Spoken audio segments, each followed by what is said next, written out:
Hello दोस्तों, पहले तो आपको दिवाली की बहुत बहुत शुभकामनाएं।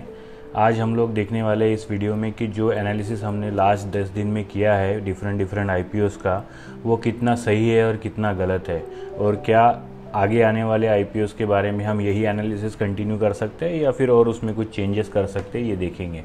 ठीक है, तो आज हम लोग बात करने वाले हैं 5 ऐसे आईपीओस के बारे में जिसका एनालिसिस हमने पिछले 10 दिनों में किया था।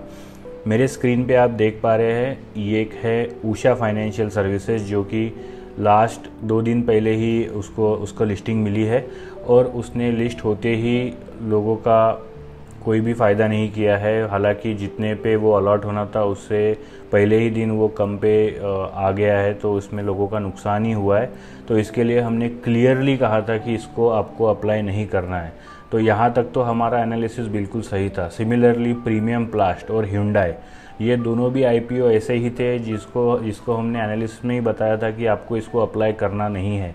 ये दोनों ही अभी अपने लिस्टिंग के प्राइस से नीचे चल रहे हैं, तो इन्होंने अभी तक कोई भी गेन नहीं दिया। लेकिन गलती से अगर आपने किसी ने भी इन आईपीओ को अप्लाई कर दिया है तो आप इसको होल्ड करके रखिए, क्योंकि प्रीमियम प्लास्ट का एनालिसिस हमको करना पड़ेगा। लेकिन उषा फाइनेंशियल सर्विसेज और ह्युंडई के बारे में मैं बता सकता हूँ कि ये आप अगर होल्ड करके रखेंगे तो धीरे धीरे ये आपको आपका पैसा एटलीस्ट रिटर्न करके दे देंगे, क्योंकि इनमें हर साल थोड़ी थोड़ी कमाई हो रही है, थोड़ा थोड़ा ये लोग पैसा बना रहे हैं। ऐसा नहीं है कि ये कोई घाटे में है।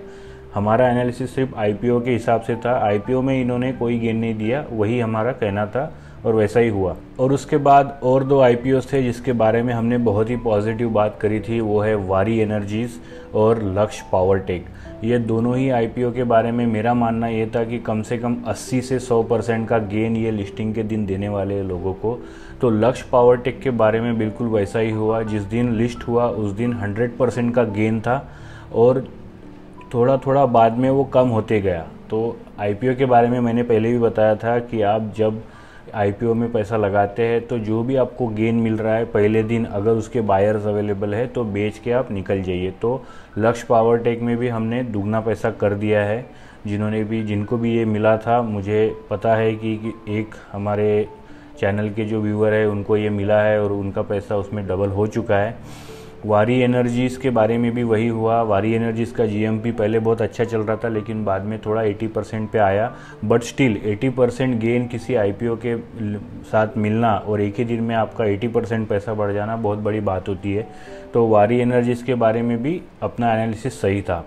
इसी के साथ साथ अभी आप अपना पैसा थोड़ा सा साइड में निकाल के रख लीजिए, क्योंकि 3 बड़े आईपीओज आ रहे हैं। तीनों बड़े नहीं हैं, लेकिन स्विगी का आईपीओ बहुत बड़ा है। उसके बाद में सैजिलिटी का है जो कि हेल्थ सेक्टर से रिलेटेड है, और एएसएचएल का है जो कि सोलर सेक्टर से रिलेटेड है। तो सेक्टर्स इनके अच्छे हैं, लेकिन अभी हम इसका एनालिसिस करेंगे क्योंकि 5 नवंबर से ये स्टार्ट हो जाएंगे। आप इस चैनल को सब्सक्राइब कर लीजिए, आपके दोस्तों के साथ भी शेयर कर दीजिए।